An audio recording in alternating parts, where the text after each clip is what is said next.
Well, schools aren't just for teaching math, reading, or science, and to be honest, they haven't been for a long time. But now they're also teaching kids to feel ashamed of their families. 158th graders at Badger Middle School in West Bend, Wisconsin, were recently given a privilege test that identified them as being privileged for being white or rich or having an intact family. This is common, by the way, in schools across the country. School officials at Badger Middle School said that privilege education was important to enable the students to succeed in their careers somehow. Nell Daly is a psychotherapist, and she joins us tonight. Nell, thanks for coming on. This strikes me, and I've seen this before, I've seen it with my own kids, it seems cruel. Children are, as you know, very sensitive about being called out as different. And that's exactly what this does. And it singles out some kids and basically suggests that they're bad for things they can't control. Why would they do this to children? Well, I would have to respectfully disagree with you here. This, as a journalist, let's just put this into context. They gave this test in an English class after the students read To Kill a Mockingbird. And what they were doing was discussing Jim Crow laws. So it's very difficult for teachers to teach history, U.S. history and world history, without talking about privilege and how positions of privilege, when they're abused, can lead to really horrible crimes being committed to humanity. But I'm confused. So these are middle schoolers in Wisconsin in 2018. To Kill a Mockingbird is about Mississippi in the 1940s. What do their families have to do with that? Like, literally nothing. It wasn't their families. What they were talking about is whether or not kids recognize what kind of privilege they have in the society by being who they are. For example, perhaps white, perhaps male.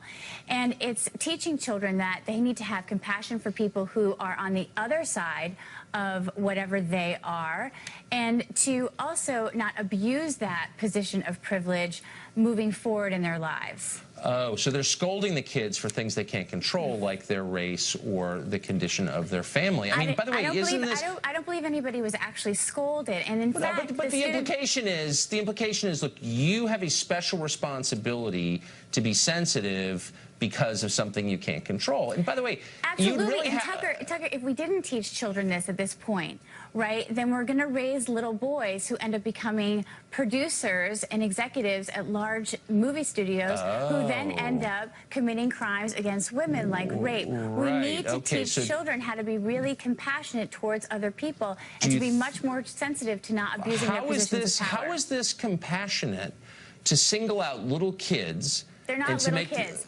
So they're in fairness, middle these children, no, they're middle schoolers. So by the time the children are in the 8th grade... But hold on, how is it compassionate to make them feel bad for their race or their family situation? This does make them feel bad. It's happened to my kids. Tucker, talking about shame and vulnerability is a crucial part of the classroom.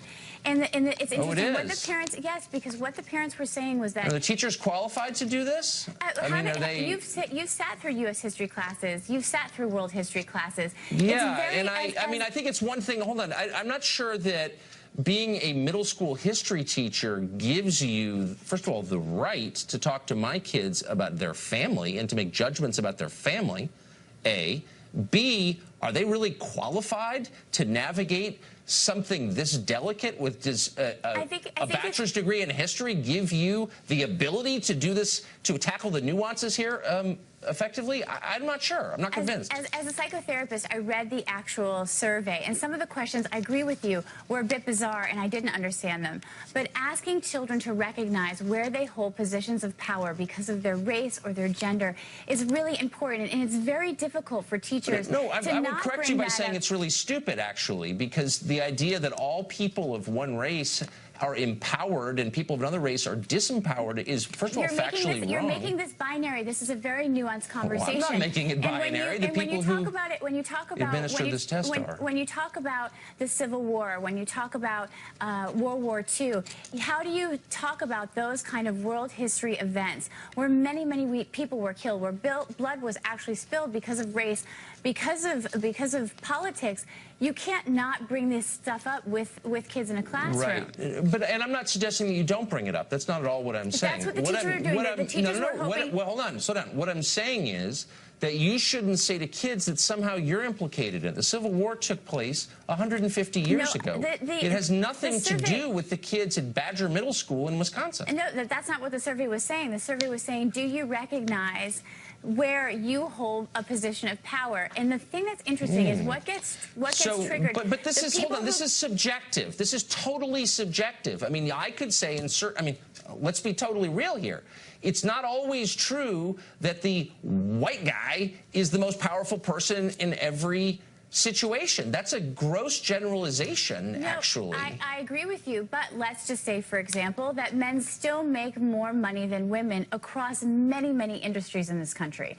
That's a position of power because you're a male in this society. And it's true if we look at... It's just not actually true, though. I mean, I don't know. I'm not faulting you. I know you're a shrink, not an economist, but you may not be keeping current with the actual numbers on this. That's not actually the whole story, but that's a whole another conversation. I'm saying, why is it not okay just to have teachers teach history and English and math? We're turning out generations of illiterates. Why wouldn't we stick to those things? Well, you have to teach history. You also have to teach why these things occurred in U.S. history. And part of that is an emotional conversation. You cannot talk about the Civil War, Jim Crow laws, without it becoming emotional. Yeah, apparently not. I can. Nell, thank you. All right. Great to see you. Thank you. Good to see you. No one's perfect, but the struggle to get there is causing a lot of distress for youth in America, according to new research. Perfectionism is making many millennials and Generation Zers, like those younger than millennials, anxious, depressed, and sick, impacting their abilities to succeed in their careers more so than other generations. Why? Part of it is due to social media pressure they feel to measure up to their peers. Their study also pinpoints harsh economic conditions and the need to please demanding parents. Every year I write a column for millennials with some advice. You can check it out on foxnews.com. And I'm going to do a little Facebook Q&A tomorrow at 2 o'clock for anyone who needs more advice. But why wait for that when you can get it right here from all of these fine people that are very successful? Jesse, you're the closest to a millennial. I'll let you give them advice. Thank you. I understand why the pursuit of perfection can be worrisome, because when you're taking the selfies, it takes like 1,000 takes to get a good one. I noticed you perfected the angle to get your... Yeah, the angle is, you know, high and wide. And then when you post it, everybody else on Instagram or anything looks perfect because they have all the little filters and, like, you know, they take hours to do it, so you just feel really depressed. So don't go on these social media websites day after day after day. That'd be first piece of advice. They go 100 times a day. They go way too much. Second piece of advice, don't just chase the job for the cash. Do what you like, and you'll end up liking what you do. It's cheesy, but it's true. And then when you do have the job, don't expect to be promoted within the first 6 months. Well, that was actually, Greg, in this article, they said that after 8 months, they start getting restless and itchy, and they feel like they're not contributing enough, and they're not appreciated enough, so then they want to quit. This story comes up every generation. Right. It happened in the 60s, it disaffected 70s. I think it skipped the 80s. Yeah, the 90s with the grunge movement, everybody was sad and wearing plaid. Not plaid. What do you call it? Yeah, they wear those plaid shirts. Flannel. They wear flannel. What I call outdoor plaid. Anyway, but outdoor plaid. That's awesome. All right. I don't want to mix this with like the clinical depression that actually exists. This is the expected unease when you are young, and it happens now even more because you have more time to think, because you have more leisure time. People are marrying later, so you're kind of putting off a lot of stuff. Plus, you're matching yourself up against a lot of people out there, and you're getting this mixed up idea that they're doing better than you are, but they really aren't. A lot of people who put stuff on social networks are doing it because they aren't doing well. It's a way for them to tell themselves that, look at me, I'm doing okay, when in fact they're kind of sad. Life is better now than it's ever been in the history of the world. You're living longer, it's healthier, you have more opportunities. You can move wherever you want. If you don't like your city, you can go somewhere else. That's the beauty. You can be in 4 hours, you could be in another country. You could change your name, you could change your sex. My God, you have everything at your fingertips. What are you waiting for? I don't know. I'm waiting for both of us to jump in together. By the way, he's the perfect choice for me. Third husband. Yeah, but you know what's interesting? Fatalism is contagious. It's like you don't want to indulge people feeling gloomy. I always think, like, how many suicides were caused by Romeo and Juliet? Did you ever wonder? Never thought about it. Never. Think about it. Geraldo, does this kind of thing drive you crazy? Teenage? You know, with the two millennials, Dana, and a Gen Z. Now. I really do think that Jesse is right. I really believe that social media has really upped the ante quite a bit. It's like the kids, this one's wearing this one went this place on vacation. Look how happy everybody always is, how stylish, how, do I measure up? I really worry, particularly about the 12-year-old, about Soul, that, it's not about that. I really think that parenting is more important now than ever, and making the kids put the screens down. You got to put that down. I mean, Soul knows when I come into the room, there's got to be a really good reason why she's doing that. Honey, why? What's it? What is this list? A list of this or that? Or like, why didn't they, like, if somebody's not following me? Kimberly, you have a very healthy approach to social media. Thank you so much. You do not care. She has somebody else do it.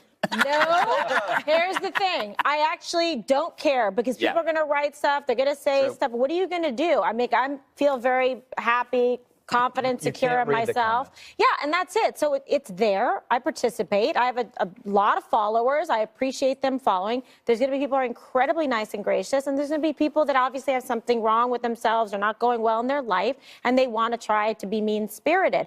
I feel sorry for you then.